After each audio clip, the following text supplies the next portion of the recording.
안녕하십니까. 쌀이 울타리 모아보기 네 번째 영상입니다. 이번 영상에서는 지난 10, 11, 12 세 편을 한 편으로 모아봤습니다. 그럼 세 편 연속 잘 감상하시기 바랍니다.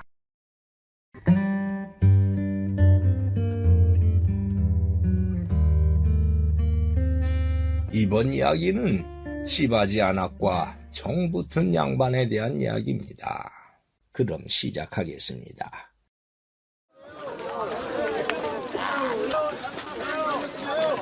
옛날 조선시대 중기였습니다. 경기도의 어느 골장터에 현동이라는 이름을 가진 꼬마 도령이 장터를 구경하고 있었습니다.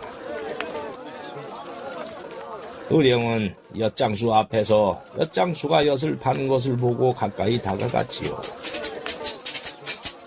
자, 싸구려 막 팔아요, 막 팔아. 감자엿, 호박엿, 대추엿, 생강엿, 찹쌀엿, 게엿이오. 말만 잘하면 거저도 주니 오시오 오시오. 자, 오시오.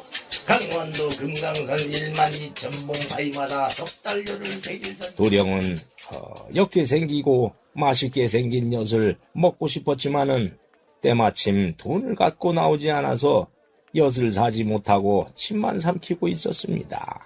그때 남루하게 옷을 입은 어떤 안악이 다가와 도령에게 말하는 것이 아닙니까? 아이고, 도련님. 안녕하세요. 누구세요? 소희는 도련님이 아기였을 때 키웠던 유모였어요. 여기서 만날 줄 몰랐네요. 유모? 그러고 보니 어디서 본 것 같은데? 아이고, 도련님이 저의 젖을 먹고 자랐는데 당연하지요. 그런가? 그렇게 해서 안악은 엿을 사서 도령에게 줬고 도령은 맛있게 먹었습니다. 그렇게 둘은 장터를 구경하였고 그러는 동안 도령이 엿을 다 먹었습니다. 유모, 나 엿 다 먹었어. 더 먹고 싶은데. 그래요? 도련님, 저희 집으로 가면 더 맛있는 거 많은데 갈래요? 진짜? 그래, 유모 집으로 어서 가. 예. 그렇게 해서 도령은 안악의 집으로 함께 갔습니다. 안악을 따라간 도령은 그 고을에 살던 박선비 부부의 5대 독자였습니다. 박선비는 벼슬을 하지 않았지만은 선친의 큰 재산을 물려받아서 부자였습니다. 그런데 안악이 도령을 데려가서 해가 넘어가도 집에 들어오지 않았으니 집에 있던 박선비와 부인 추씨는 난리가 났지요. 왜야? 현동이가 없다고? 예, 아까 낮에도 도련님이 마당에 있었는데 저녁 때가 되니까 보이지 않습니다.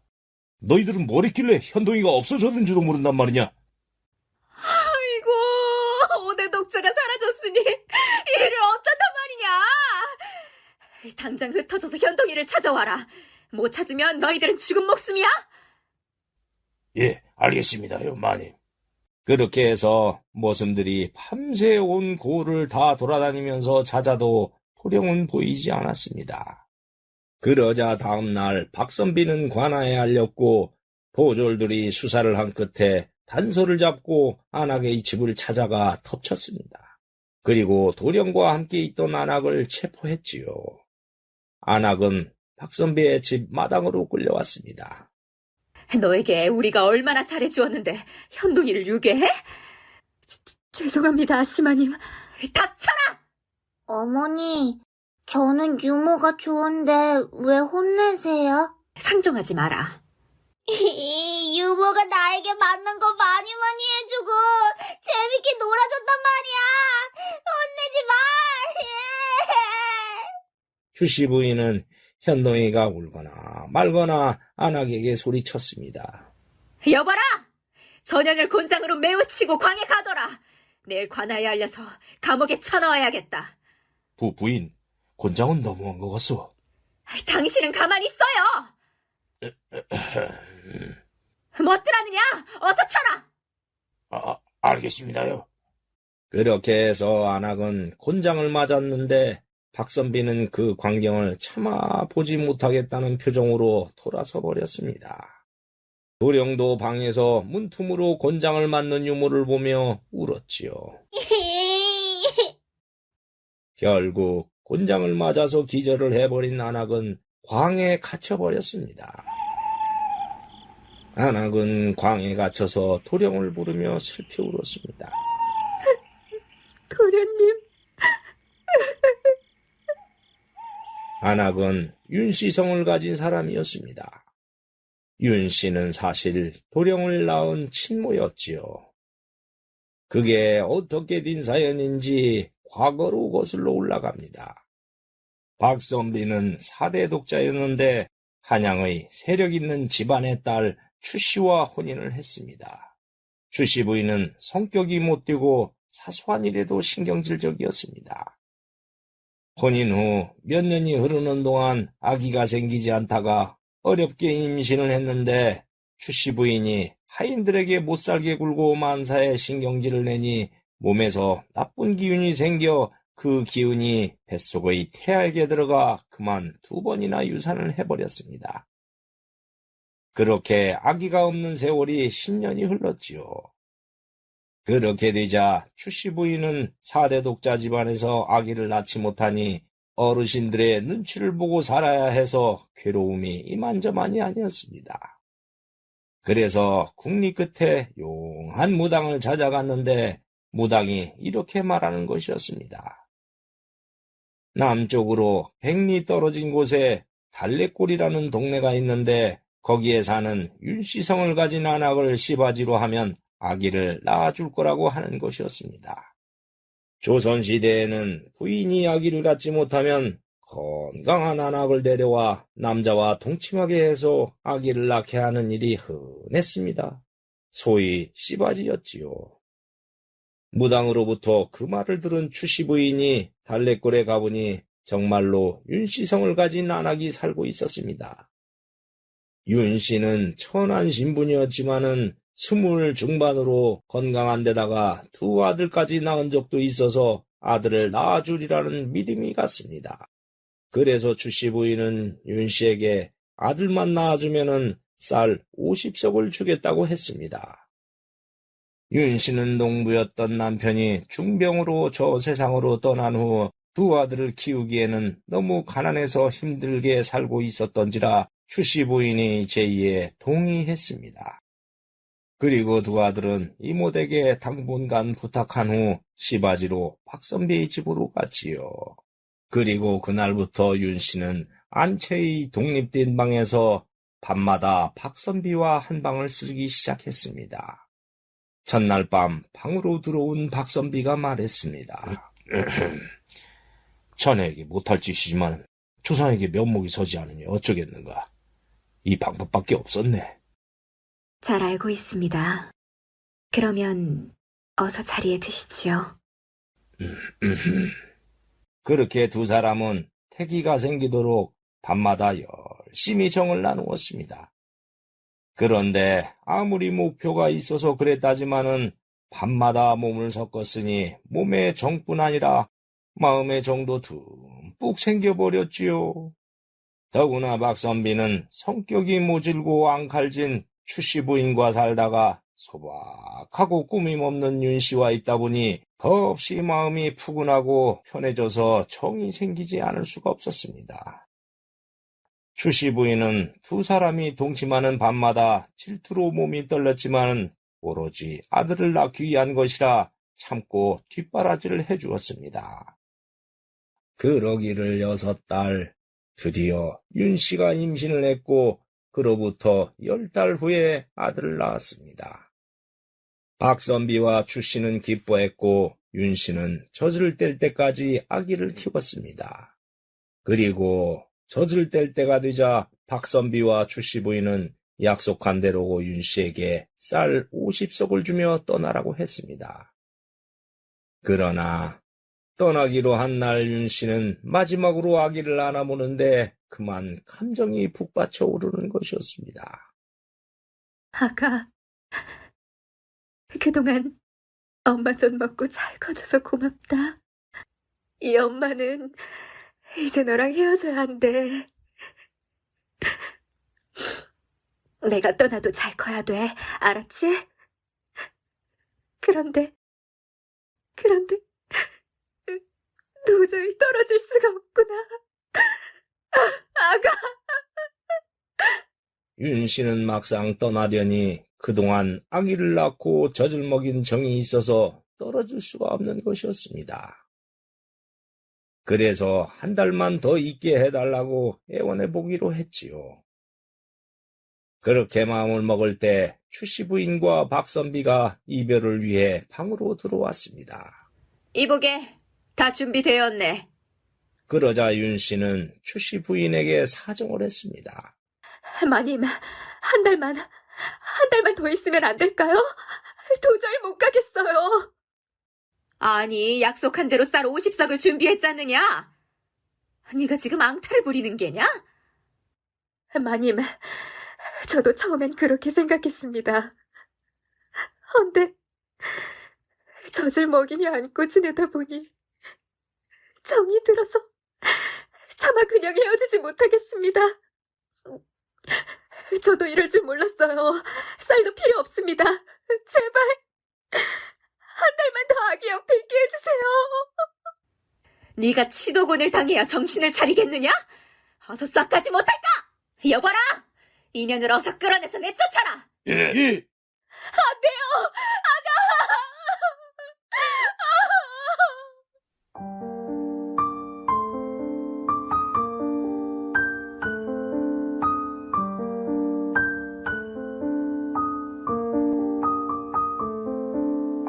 윤 씨는 그렇게 끌려나가다시피 해서 쫓겨났고 머슴들이 쌀 50석을 짊어져서 집에 가져다 주었지만 하나도 눈에 보이지 않았습니다. 그렇게 윤 씨는 혈육의 정을 잊지 못해서 오래오래 울며 세월을 보냈지요. 그 윤 씨는 아기를 잊지 못해 간간히 박선비의 집 근처로 와서 도령이 되어 놀고 있는 것을 훔쳐보곤 했습니다. 아가! 그러나 멀리서 보는 엄마의 심정은 더 타들어가는 듯 했지요.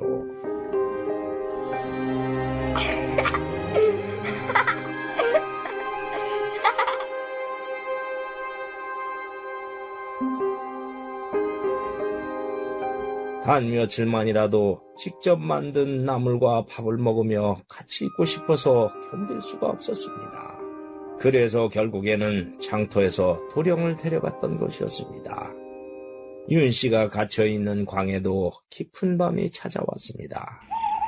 윤 씨는 이제 내일이 되면 관아로 끌려가 유기를 했다는 크나큰 죄로 감옥에 갇히게 되었으니 도령과 다시는 만나지 못할 절망감에 눈물이 더 흘러내리는 것이었습니다. 도련님, 이 어미는 이제 다시는 도련님을 못 봐요. 잘 사세요. 윤 씨는 도령과 헤어지는 마지막 인사를 하며 울었습니다. 그런데 그때 광에 조금 열린 문 틈으로 박선비의 얼굴이 나타났습니다. 이보게, 날쌔. 나으리? 이 모든 게 자식을 얻으려는데 욕심에서 생긴 것이지. 그러니 자네 잘못은 없네. 날 탓해주게. 나으리! 내가 자물쇠를 열어줄 테니 이 방을 타고 집에 가서 아이들을 데리고 멀리 도망가서 숨어서 살게. 뒤는 내가 다 책임지겠네. 예? 나으리, 고맙습니다. 그런데 그때 박선비가 이렇게 말을 하는 것이 아닙니까? 자네에게 하고 싶은 말이 있었네. 하실 말이라니요? 다음 생에서는 부부로 만나세. 그 말에 윤 씨는 눈물이 와르르 쏟아지는 것이었습니다. 나으리, 소인의 마음도 그러했습니다.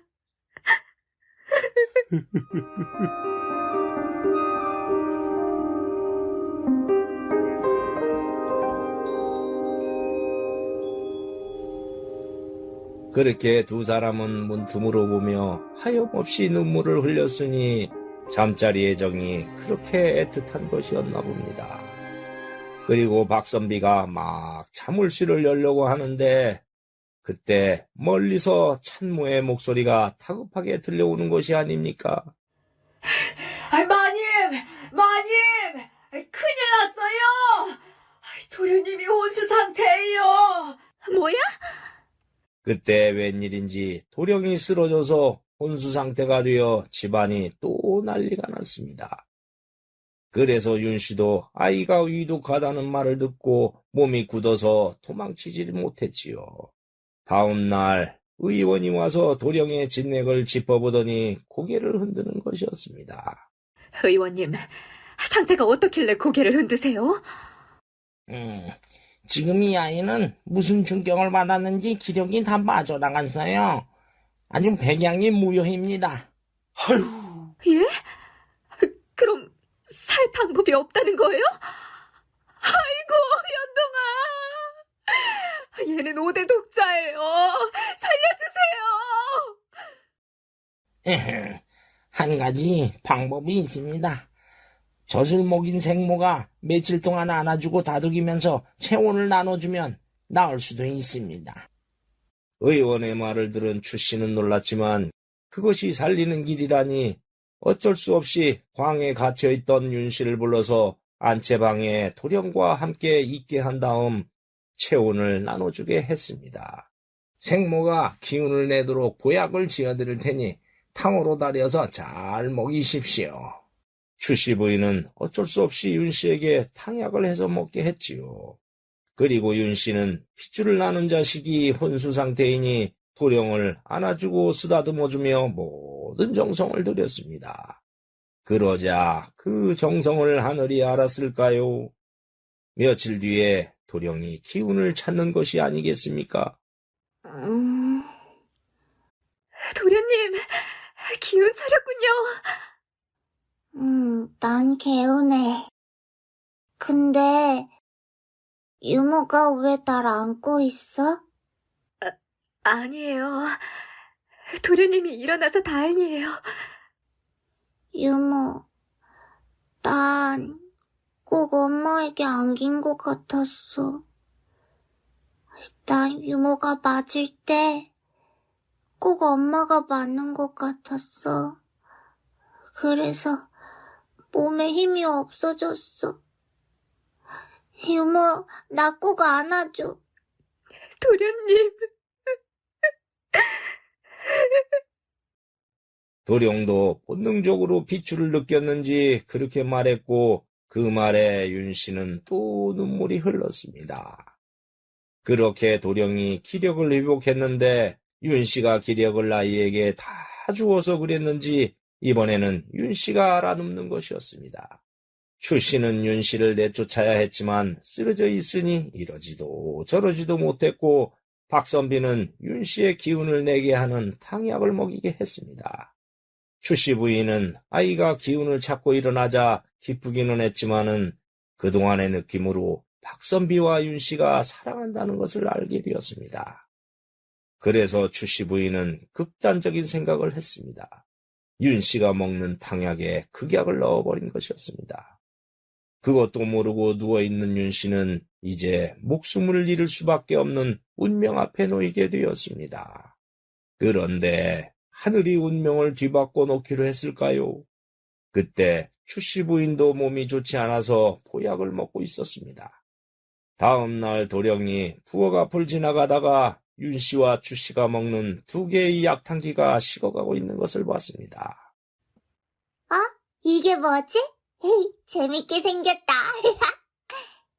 도령은 2개의 약탕기를 들고 놀다가 그만 약탕기를 서로 바꿔놓고 가버렸습니다. 그것도 모르는 찬모는 윤씨와 추씨에게 약탕을 방에 넣어줬고 두 여자는 서로 바뀐 탕약을 먹어버렸죠. 그 결과 아니, 부인! 이게 웬일이오? 당신이 숨을 거두다니. 추씨 부인은 그만 저 세상으로 가고 말았습니다. 인과응보일까요? 남에게 나쁜 짓을 하는 사람은 반드시 그것을 되받는 것인가 봅니다. 추씨의 장례식이 끝나고 윤씨가 기력을 회복하자 박선비는 여러 생각이 들었습니다. 아이를 친자식처럼 보살필 사람이 있어야 하는데 그 사람은 윤씨밖에 없으니 생각한 끝에 안채로 가서 윤씨에게 말했습니다. 자네가 아니면 현동이를 친자식처럼 보살필 사람이 없네. 더구나 자네는 현동이의 친모 아닌가. 그래서 부탁인데 자네가 이 집에서 함께 살면서 현동이를 보살펴주면 어떻겠는가. 물론 두 아들도 데려와서 함께 살아도 괜찮네. 그 말을 들은 윤씨는 이게 꿈인가 생시인가 싶었습니다. 나으리, 정말 그래도 되는지요? 그래도 되냐니 오히려 내가 부탁하고 싶었네. 나으리, 고맙습니다. 두 사람이 그러고 있는데 현도이가 문을 열고 들어오며 갸우뚱했습니다. 유모, 왜 울어? 도련님, 이제 다시는 헤어지지 않아도 돼서 기뻐서 그래요. 그래? 진짜? 야, 신난다! 유모, 다른 데로 가지 말고 나랑 살아. 알았지? 예, 도련님. 그렇게 해서 윤씨는 두 아들을 박선비의 집으로 데려와 모두 함께 살았지요.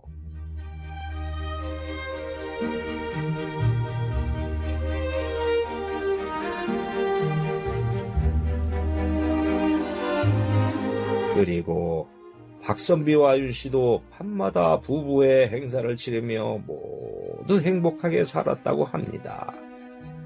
이번 이야기 여기에서 마치겠습니다. 감사합니다.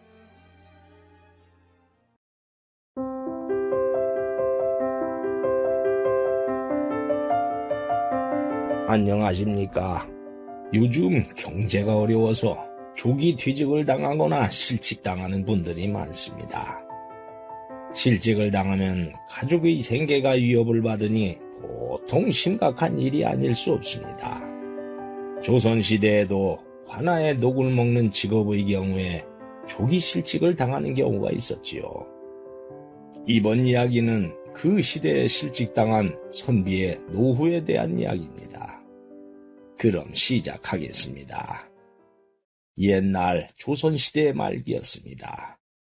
이생원이라는 선비가 한양에서 살고 있었습니다. 이생원은 조정의 승정원이라는 곳에서 말단 벼슬직으로 살았습니다. 그 시절 공무원들은 60세가 넘어도 별다른 사고가 없으면 계속 공직에 있을 수 있었지요. 이생원은 같은 공직에서 함께 일하는 최참봉과는 아주 절친한 친구 사이였습니다. 어이, 최참봉, 오늘 점심은 국밥으로 하지. 장안에 유명한 국밥집이 새로 생겼는데 아주 맛이 그만이라고 하더구만. 내가 사겠네. 아이, 친구 무슨 소리야? 엊그제 자네가 점심을 샀자는가? 오늘은 내가 사야지. 아니야, 내가 살게. 에이, 친구, 내가 산다니까.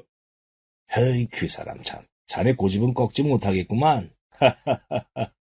고집이 아니라 우정이네.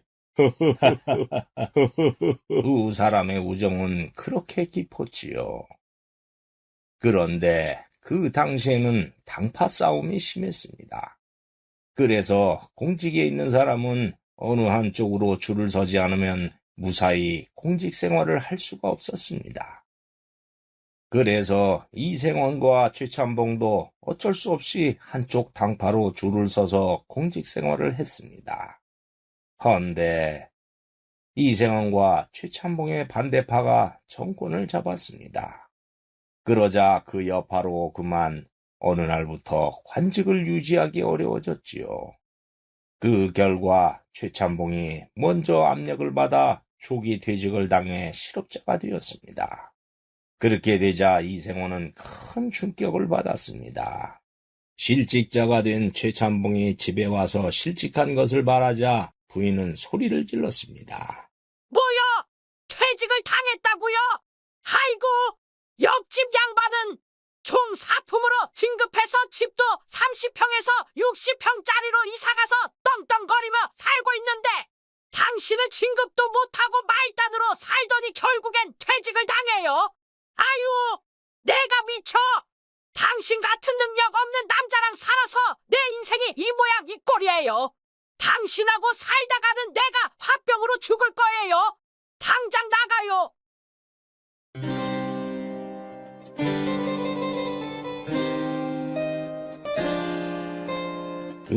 들려온 소식으로는 최찬봉이 부인에게 온갖 구박을 받다가 견디지 못해서 집을 나와 움막에서 살다가 숨졌다는 것이었습니다.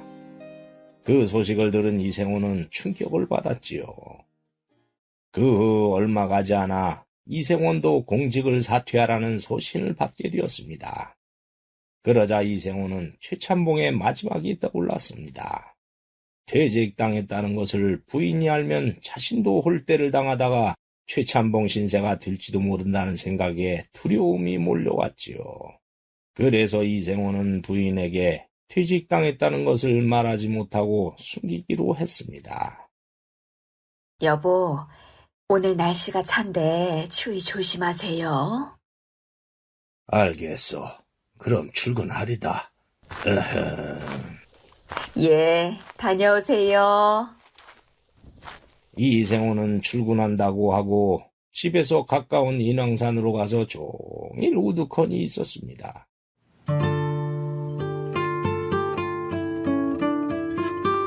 그러다가 배가 고프면 골짜기에 물을 먹고 배를 채운 뒤 저녁 때는 집으로 가서 마치 퇴근한 것처럼 한 뒤에 저녁밥을 먹었지요. 그러면서 다른 돈벌이를 찾아봤지만은 평생 공직에 있어서 기술도 없고 농사도 지어보지 않았으니 할 수 있는 것이 아무것도 없었습니다. 그래서 속으로 끙끙 앓았지요. 그렇게 한 달이 흘렀습니다. 이생호는 갈수록 몸이 축나더니 어느 날 자리에 누워서 앓기 시작했습니다. 그러자 부인이 의원을 불렀습니다. 그런데 의원이 진맥을 짚어보더니 원인을 알 수 없는 병이라고 했습니다. 병의 원인을 모르니 처방도 지울 수 없어서 이생호는 여전히 누워서 일어나지 못했지요. 그러자 부인은 인왕산에 있는 병풍바위로 갔습니다. 병풍바위는 진심으로 기도를 하면은 효험을 보게 해준다는 소문이 난 바위였지요. 그래서 부인은 지푸라기라도 잡는 심정으로 병풍바위로 가서 빌었습니다. 비나이다, 비나이다. 천지신명이시여. 바깥 양반이 이유를 알 수 없는 병이 들어 일어나지 못하고 있사옵니다. 부디 그분의 병을 낫게 해주소서. 비나이다, 비나이다. 부인이 하루 종일 기도를 한 다음에 산을 내려오는데 너무 지극정성으로 기도를 해서였는지 몸의 기운이 쭉 빠지는 것이었습니다. 그래서 쉴 곳을 찾는데 주변에 동굴이 있는 게 아닙니까? 부인은 동굴에 들어가서 잠깐 쉬다가 그만 깜빡 잠이 들어버렸습니다. 그리고 한참 잠에 빠져 있는데 누군가 호통치는 소리가 들려오는 게 아닙니까? 어이? 누가 내 집에서 자고 있는 게? 그 말에 눈을 떠보니 어떤 도깨비가 고함을 치고 있는 것이었습니다. 도깨비? 그래, 도깨비다.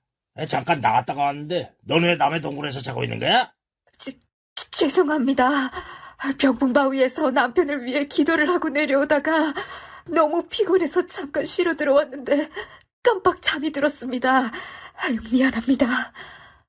에이, 이런 예의 없는 안악을 만나. 아이, 미안하다면 나야? 이걸 그냥 확 한 입에 먹어버릴까? 아유, 살려주십시오. 그래, 살고 싶다 이거지. 내가 종일 굶었어. 그러니 먹을 거 주면 안 잡아먹지. 그래요? 포자기에 떡이 좀 있는데 드실래요? 떡, 그거 좋지. 내놔봐. 예. 그래서 부인은 보자기로 싸온 가래떡과 조청을 도깨비에게 줬습니다. 도깨비는 가래떡을 조청에 찍어 먹더니 갑자기 화를 내는 것이었습니다. 에테테테, 아줌마, 이게 무슨 맛이야? 예? 이 카레떡을 조청에 찍어 먹으면 달고 맛있는데 왜요? 떡을 조청에 찍어서 한두 번 먹어보나? 새로운 맛 없어? 그런 건 없어요. 혹시 다른 재료 있어요? 만들어 보게요. 응, 사또집에서 훔쳐온 고추장밖에 없어. 그거라도 줘보세요. 잠깐 있어봐. 도깨비는 그러면서 동굴 안쪽으로 가서 고추장을 갖고 오는 게 아닙니까? 그러자 부인은 어떻게 요리할까 고민하다가 화덕에 모닥불을 지핀 다음 구석에 있던 솥뚜껑을 뒤집어서 낙숫물을 받아와 화덕에 걸쳤습니다. 그리고 거기에 고추장과 가래떡 그리고 조청을 버무려서 끓인 다음 도깨비에게 줬습니다. 그러자 도깨비가 떡을 먹어보더니 너무 좋아하는 게 아닙니까? 으아, 맛있다. 이거 완전히 새로운 맛인데, 맛 끝내주게 맛있네, 이거. 부인도 이상해서 맛을 봤습니다. 그러자 매콤달콤하니 조선에서 지금까지 먹어보지 못한 새로운 맛이었습니다. 그렇게 도깨비는 실컷 떡을 먹고 배를 채운 다음 이렇게 말하는 것이었습니다. 잘 먹었다. 아줌마, 이제 가도 돼. 예? 정말 살려주는 거예요? 응, 아줌마. 내가 아줌마를 살려주는 건 이 떡 때문이 아니야. 남편이 실직당했는데도 내치지 않고 정성으로 기도하는 그 착한 마음씨 때문에 살려주는 거야. 아유, 감사합니다. 그리고 도깨비는 부인에게 대나무 통을 주는 것이었습니다. 그리고 언젠가 어려울 때가 올 거야. 그때 이 대나무 통을 열어봐. 알지? 너무 먹었더니 아주 졸리네. 난 잘 테니 가봐. 대나무 통을 받은 부인은 도깨비가 잠들자 살며시 동굴을 나와 집으로 왔지요. 겨우 집에 도착한 부인은 10년 감수했다며 안도의 숨을 쉬었습니다. 그런데 다음 날 남편은 웬일인지 몸이 좋아졌다고 하더니 출근을 한다며 집을 나서는 것이었습니다. 그러자 부인은 문득 남편이 왜 아팠는지 궁금해서 몰래 뒤따라 가봤죠. 그런데 남편이 인왕산으로 올라가더니 어느 한적한 곳의 바위에 우두커니 걸터앉는 것이 아닙니까? 부인은 남편의 뒤에 있는 수풀에 숨어서 몰래 봤지요. 남편은 한참 앉아있다가 점심때가 되어 배가 고프자 평소대로 골짜기에 물을 마시는 것이었습니다. 그 모습을 본 부인은 남편이 물로 배를 채우는 것을 보고 기가 막혔습니다. 잠시 후에 남편이 품에서 종이 한 장을 꺼내보며 한숨을 쉬는 것이었습니다. 부인은 수풀에 숨어서 종이에 쓰여져 있는 글을 봤지요. 그것은 조기퇴직하라는 글이었습니다. 그 글을 본 부인은 그동안의 모든 사정을 알게 되어서 그만 눈물이 쏟아져 나오는 것이었습니다.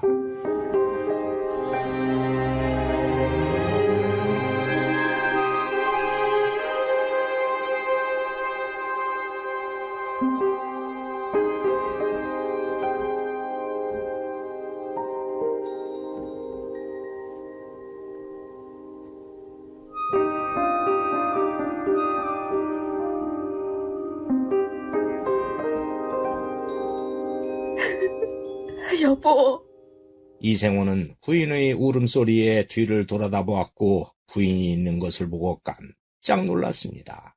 아니, 부인, 여긴 어떻게? 여보, 왜 퇴직당한 걸 말하지 않았어요? 그러자 이생호는 최찬봉에 대한 이야기를 했습니다. 그래서 나도 최찬봉처럼 될까봐 두려워서 당신에게 말을 못했어. 여보, 저를 최찬봉 부인 같은 사람으로 생각하다니 저를 그렇게 모르겠어요? 저는 당신이 아무리 비참하게 되어도 지옥 끝까지 함께 할 거예요. 부인, 고맙소. 여보, 실직하면 어때요? 저에게는 가래떡 만드는 기술이 있잖아요. 길거리면 어때요? 떡장사라도 하면 우리 둘은 먹고 살아요. 여보 기운내요. 우린 얼마든지 다시 일어설 수 있어요. 이생호는 부인의 그 말에 감격하여 그만 눈물이 쏟아지는 것이었습니다. 이렇게 자기를 사랑하고 이해하는 부인을 믿지 못하고 그동안 퇴직한 것을 숨긴 것이 너무나 미안했습니다. 여보, 여보.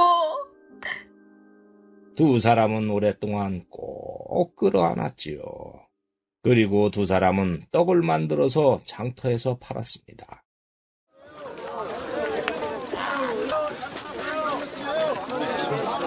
그러자 그런대로 밥 먹을 정도는 장사가 되는 게 아닙니까? 그래서 두 부부는 비록 넉넉한 살림은 아니었지만 큰 근심거리가 없으니 매일매일이 행복했습니다.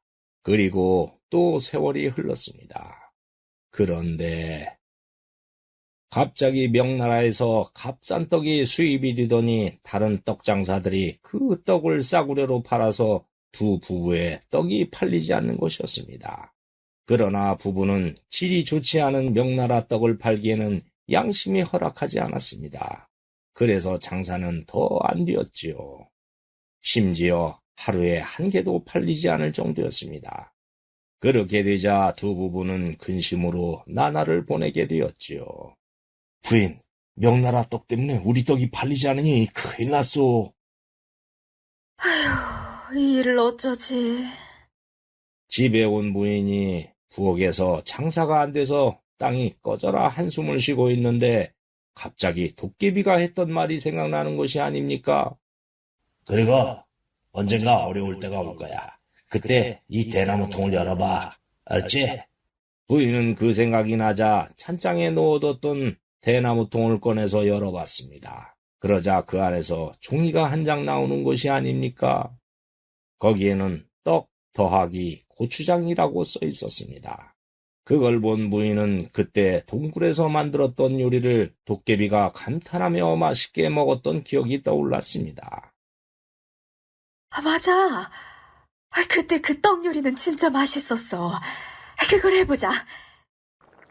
그래서 부인은 동굴에서 만들었던 대로 고추장에 떡을 넣고 끓였습니다. 그리고 이왕 만드는 김에 대파하고 통깨 그리고 고춧가루, 간장, 물엿 등 양념을 넣고 끓여서 완성했지요. 그리고 맛을 봤습니다. 그 결과 그것은 조선에서 지금까지 맛보지 못했던 새로운 떡의 맛이었습니다. 한마디로 끝내줬지요. 남편에게도 맛을 보여줬더니 감탄을 하며 먹는 것이었습니다. 그리고 다음 날부터 부부는 장터에 나가 그 새로운 떡 요리를 해서 내놓았습니다. 그 결과 사람들이 먹어보더니 감탄을 하는 것이었고 맛있다고 온 장안에 소문이 퍼져버렸습니다. 그러자 너도 나도 떡을 먹으려고 줄을 섰고 이생원 부부는 대박이 터져버렸습니다.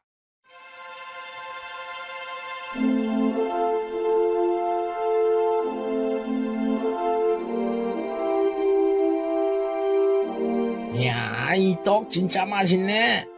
아주머니, 맛있긴 한데 이 떡 요리 이름이 뭐예요? 예? 저도 아직 이름은 안 지었어요. 그러면 떡을 소뚜껑에 넣고 양념과 함께 볶았으니까 떡볶이 어때요, 떡볶이? 그거 아주 딱 맞는 이름이다. 떡볶이. 예? 떡볶이요? 정말 딱 맞는 이름이네요. 그렇게 해서 그 후로 그 요리 이름은 떡볶이로 되어서 지금까지 전해지고 있다고 합니다. 떡볶이의 역사를 보면 일제강점기부터라는 것도 있고 조선 말기에 시작되었다는 것도 있으니 어느 것이 맞는지는 모르지만 어쨌든 두 부부는 그렇게 행복하게 살았다고 합니다. 그러던 어느 날 이생원 부부가 길을 가다가 어느 움막 앞을 지나가는데 움막 안에 최참봉 부인이 거지가 되어 있는 것이 아닙니까? 아니, 저 거지는 최참봉의 부인이잖소. 예, 맞아요. 부부는 최참봉 부인에게 다가가 인사했고 부인으로부터 그동안에 있었던 사연을 들었습니다. 최참봉이 사라진 후에 부인은 두 아들과 그런대로 살았는데 어느 날 아들들이 장사를 한다며 재산을 정리해서 달라고 했습니다. 그런데 부인이 거절하자 두 아들은 재산을 차지하려고 부인을 구박하며 이렇게 말을 했다고 합니다. 어머니도 아버지 쫓아냈으니까 우리도 쫓아낼 거예요. 이 집에서 나가세요, 어머니. 그렇게 부인은 두 아들에게 홀대를 당하고 구박을 당해서 견디다 못해 집을 나와 거지가 되었다는 것이었습니다. 내가 남편에게 한 그대로 자식들이 하더구랴.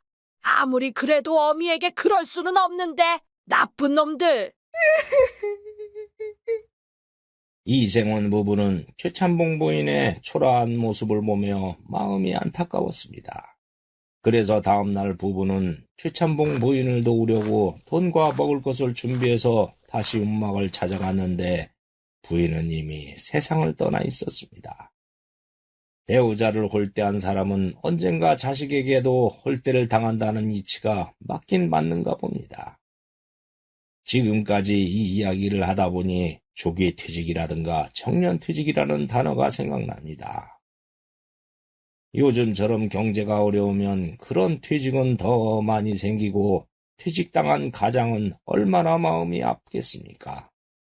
살다 보면 아래로 떨어질 때도 있지만은 바닥을 치면 언젠가는 위로 올라갈 때도 온다고 합니다.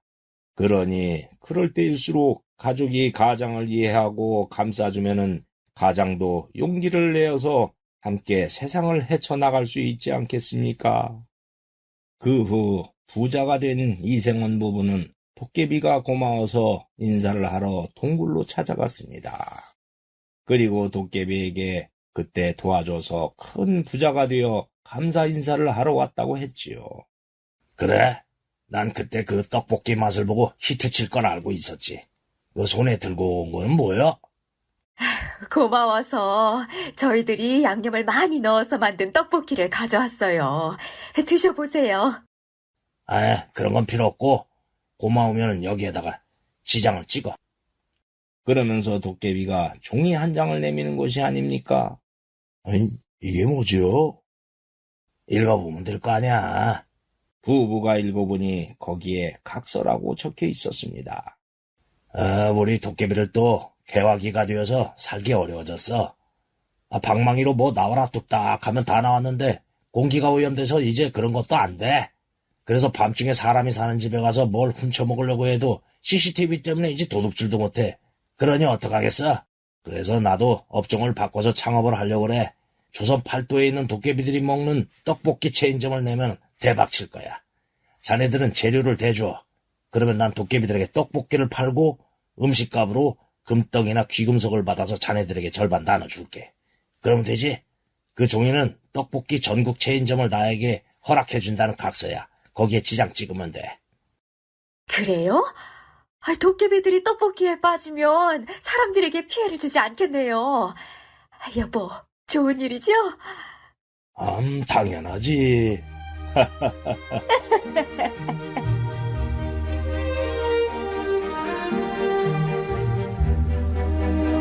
그렇게 해서 두 부부는 지장을 찍었고 도깨비는 전국 체인점을 열어서 대박을 쳤다고 합니다.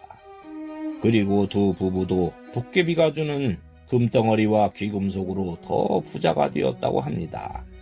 물론 믿거나 말거나지요. 지금까지 이야기 여기에서 마치겠습니다. 감사합니다.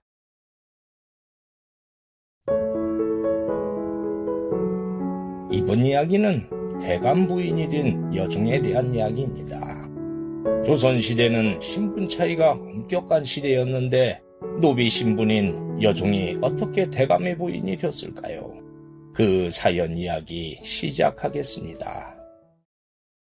옛날 조선시대였습니다.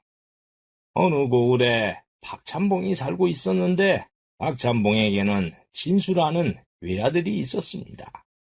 박찬봉네 집에는 호랍이 노비가 일을 했는데 그 노비에게도 진수 또래의 복길이라는 딸아이가 있었습니다. 진수와 복길이는 주인과 여종이라는 신분 차이가 있었지만은 둘 다 어린아이들이라 동무처럼 친하게 놀았습니다. 오늘은 진수와 복길이가 소꿉놀이를 하고 있네요. 이야, 집이 다 지어졌다. 도련님이 만든 집이 더 멋지네요. 그래?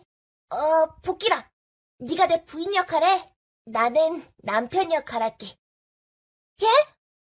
도련님, 소희는 종인데 그래도 괜찮으세요? 뭐 어때? 자, 그럼 시작한다. 여보, 나 이제 왔어. 어머, 수박님 어서 오세요. 오늘 고생하셨죠? 저녁밥 지어드릴게요. 둘은 그렇게 천진하게 놀곤 했지요. 그러던 어느 날 진수가 산에서 놀다가 그만 다리에 가시가 찔리는 일이 일어났습니다. 그러자 박찬봉 부부는 놀랬지요. 진수야, 괜찮으냐? 아이고, 내 귀한 외아들이 이게 무슨 일이다냐, 아이고. 다행히 가시는 뺐지만 진수는 다리가 퉁퉁 붓고 열이 나서 한동안 돌아다니지 못했습니다. 그래서 진수는 방과 마루에만 있어야 하니 보통 답답한 게 아니었지요. 그러자 안타까운 복길이는 부엌에서 찐 고구마나 다른 주전부리를 진수에게 갖다 주곤 했습니다. 도련님, 찐고구마 남은 거 갖고 왔어요. 좀 드세요. 고마워. 달고 맛있네. 도련님, 다리 좀 내밀어 보세요. 왜? 열이 많은 데에는 냉찜질이 좋대요. 그래서 천에다가 차가운 오물물을 적셔서 갖고 왔어요. 소인이 차갑게 냉찜질 해줄게요. 그러고서 복길이는 진수의 다리에 냉찜질을 해주는 것이었습니다. 진수는 복길이가 마치 어머니처럼 정성스럽게 찜질을 해주는 것을 보며 포근함과 정을 느껴 평생 함께 있으면 좋겠다는 생각이 들었습니다. 그래서 말했지요. 복길아, 너 나중에 어른 되면 내 섹시할래? 예? 하지만 소희는 천한 여종인데 어떻게 도련님의 섹시가 돼요? 괜찮아. 그런 게 무슨 상관이야. 복길이는 진수의 말이 당치 않다는 것을 알지만 괜히 얼굴이 붉어지는 것이었습니다. 복길아, 심심한데 내가 천자문 가르쳐줄까? 그래요? 좋아요. 따라해봐. 하늘천 따지, 하늘천 따지. 그래서 복길이도 글씨 몇 자 정도는 볼 수 있게 되었지요. 어쨌든 그렇게 두 사람은 성장했고 나이가 들어가면서 은근히 서로 연모하는 마음이 자리 잡았습니다. 그렇게 세월이 흘렀고 진수도 어느덧 20살이 되어 혼인을 할 나이가 되었습니다. 그래서 박찬봉 부부는 진수에게 한양에 잘 나가는 이대감 댁딸과 혼인을 하라고 했지요. 그러자 진수는 복길이와 혼인을 하겠다고 주장했습니다. 박찬봉 부부는 깜짝 놀랐지요. 에이, 뭐야? 마음에 둔 여자가 복길이라니. 제정신 있냐? 세상에, 천한 여종을 마음에 두다니! 집안이 망하려니 별 해괴한 소리를 다 듣겠구나. 딴 말 필요 없다. 이대감댁 딸과 혼인할 준비나 해! 진수는 부모님의 반대를 따를 수밖에 없어서 마음이 무너지는 것 같았습니다. 진수는 뒷곁에서 복길이와 만나 어쩔 수 없는 상황을 말했습니다. 복길아, 부모님의 뜻을 거를 수가 없구나. 아닙니다. 도련님은 신분에 맞게 이대감님 따님과 혼인하셔야죠. 소희는 도련님의 과분한 마음을 받은 것만으로도 행복합니다.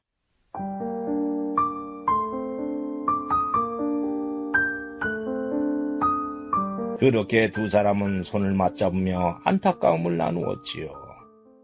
그런데 그걸 몰래 본 박찬봉 부인은 도저히 안 되겠다는 생각이 들어 두 사람을 떼어놓으려는 궁리를 했습니다.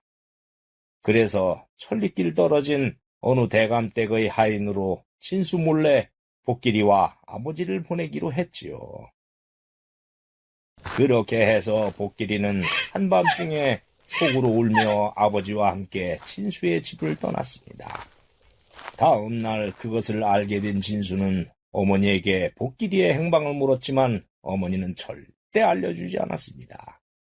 그래서 진수는 이제 복길이를 볼 희망이 사라져버려 더 가슴이 아팠지요. 그 후 진수는 이대감의 딸과 혼인을 했고 과거급제를 해서 조정에서 종 7품의 벼슬로 일하면서 살았습니다. 그런데 어느 날 영모가 발생했는데 진수가 거기에 연루가 되었다는 죄가 씌워졌습니다. 그래서 진수의 부모와 아내는 뿔뿔이 흩어져서 귀향을 가게 되었지요. 물론 진수도 귀향을 가게 되었는데 그곳은 바다 건너 곳에 있는 섬이었습니다. 아, 이렇게 억울한 죄인이 되어 섬으로 유배를 가다니 인생이란 참으로 허무하구나. 진수가 섬에 도착하자 섬의 관아에서는 포졸 2명을 딸려보내서 진수가 살 집으로 데려가게 했습니다. 진수가 가보니 그 집은 폐가가 다 되다시피 한 초가집이었습니다. 포졸들은 진수에게 섬에서 어떻게 살아야 하는지에 대해서 주의사항을 말했습니다. 이 집에서 살도록 하시오. 그리고 관아에 살림이 부족해요. 그러니 먹을 것은 알아서 해결하든가 하시오. 심리 밖으로 나갈 때는 관아에 알려야 하오. 그렇지 않으면 큰 벌이 내릴 수도 있어요. 진수는 글만 읽었던 양반이라 다른 것은 제대로 할 줄 아는 게 없었습니다. 그러나 살아야 하니 해가도 고치고 배가 고프면은 바닷가에 가서 이것저것을 채취해서 먹었지요. 그러다가 섬사람들이 불쌍하다며 가끔 주는 양식으로 겨우 연명하며 살았습니다. 그런데 그 시기에 복길이는 강원도의 어느 산속에서 홀로 살고 있었습니다. 그동안 복길이에게도 많은 사연이 있었지요. 복길이는 천리길 떨어진 대감댁으로 아버지와 함께 가서 종으로 살았는데 어느 날 아버지가 그만 사고로 목숨을 잃고 말았습니다. 그리고 그 후 주인 대감은 복길이를 충청도의 홍대감댁에 있는 노비와 교환을 해서 복길이를 홍대감의 집으로 보냈습니다.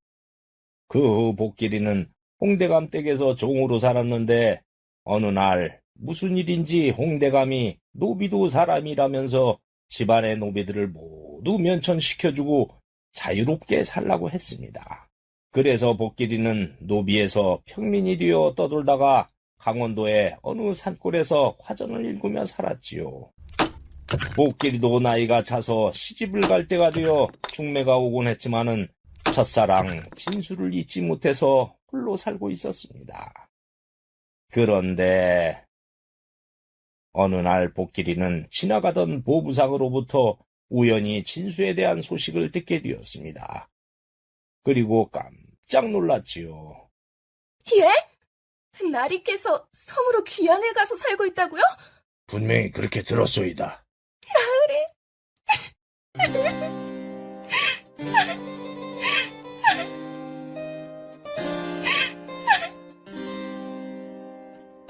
복길이는 10여 년 만에 진수에 대한 소식을 들어서 반가웠지만 그것이 유배형을 받은 것이라니 가슴이 무너지는 것 같았고 일단 섬에서 겨우 입에 풀칠만 하고 있을 생각을 하니 더 슬펐습니다.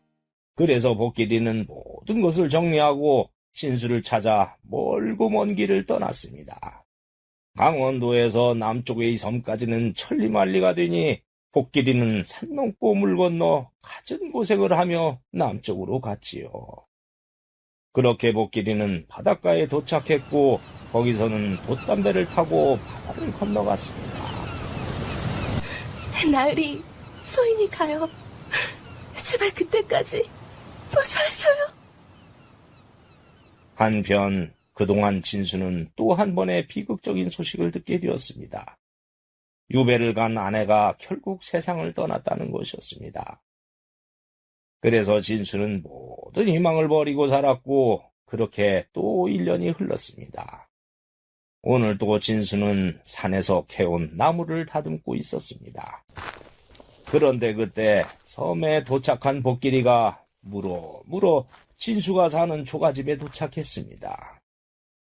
복길이는 쌀이문 앞에서 초라하게 말라가고 있는 진수를 발견하고 가슴이 미어지는 듯 했습니다.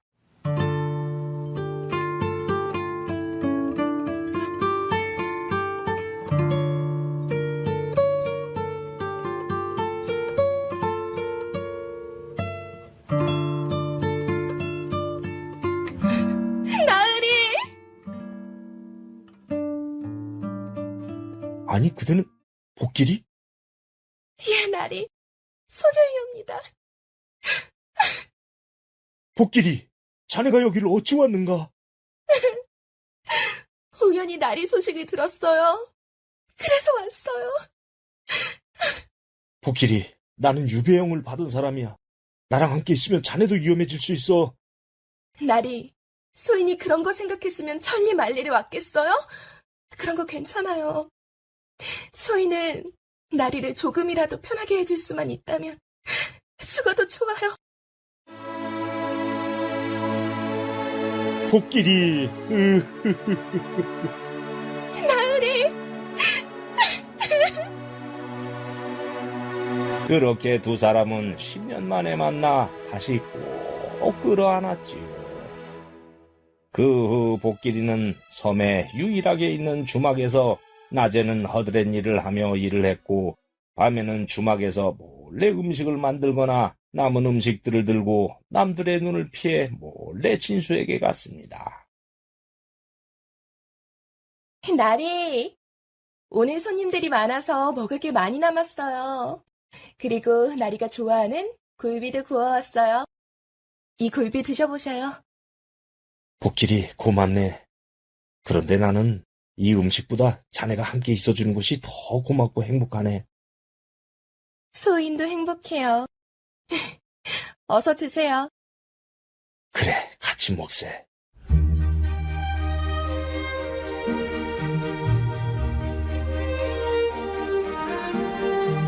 두 사람은 남모르게 잠깐 만나는 밤이었지만은 눈물을 흘리며 헤어졌던 세월을 지나 10년 만에 다시 만나 함께하고 있으니 비록 가난하고 어려운 환경이었지만은 오손도손하며 행복했지요.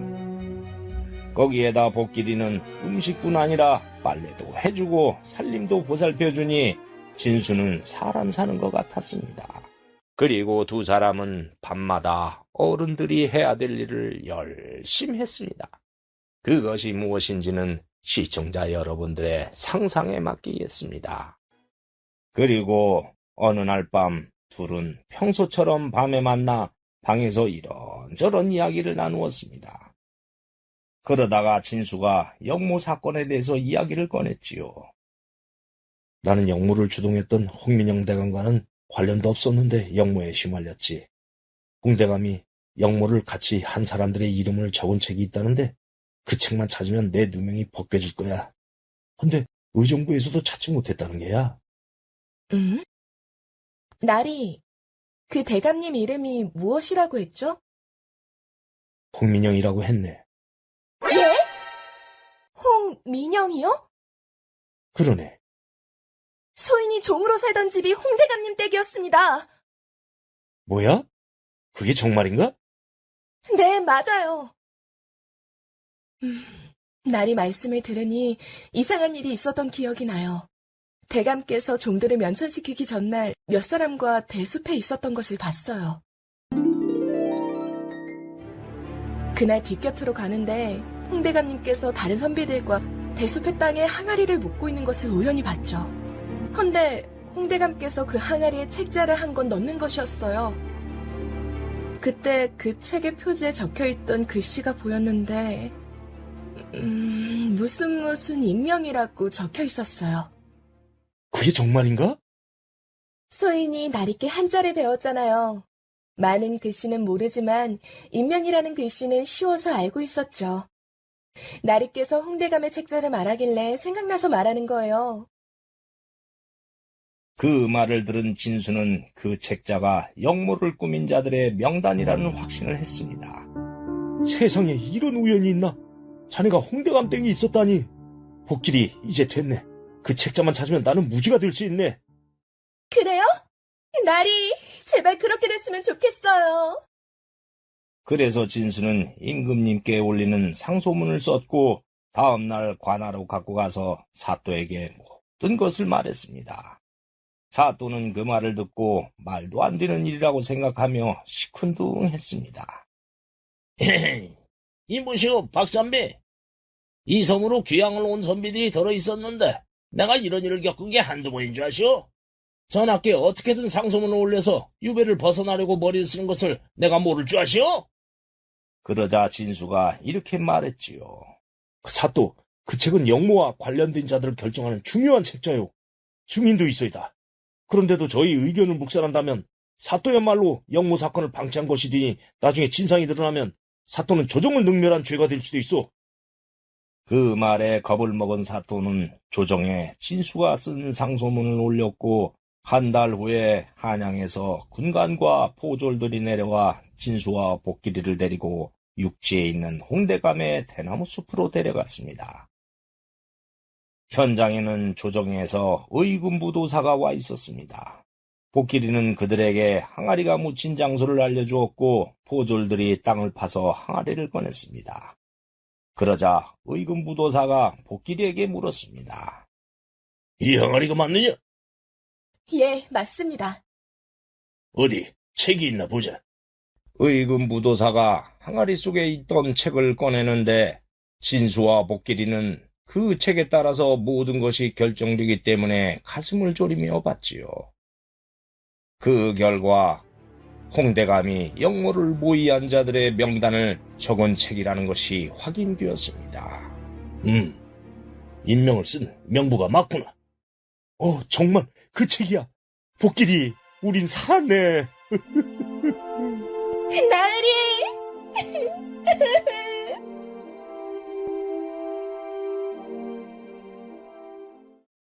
그리고 훗날 밝혀진 사실인데 홍대감이 하인들을 면천시켜준 이유는 하인들이 있으면 영모를 꾸민 것이 새어나갈까 봐서 그렇게 했던 것이었습니다.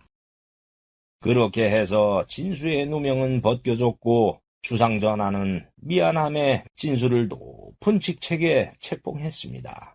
또한 누명을 벗겨준 사람이 진수가 사랑하는 아녀자라는 것을 알았지요. 그래서 주상전하는 복길이가 비록 평민이기는 하지만 두 사람의 애절한 사랑 이야기를 알고 복길이의 신분을 올려준 다음 혼인을 허락했습니다. 그래서 진수와 복길이는 부부가 되었지요. 그리고 세월이 흘러 진수는 정이품 품계를 받은 대감이 되었고 복길이는 대감 부인이 되어 두 사람은 오래오래 행복하게 살았다고 합니다. 지금까지 이야기 여기에서 마치겠습니다. 감사합니다. 구독과 좋아요를 누르면 다음에 영상이 새로 만들어졌을 때 먼저 보실 수 있습니다.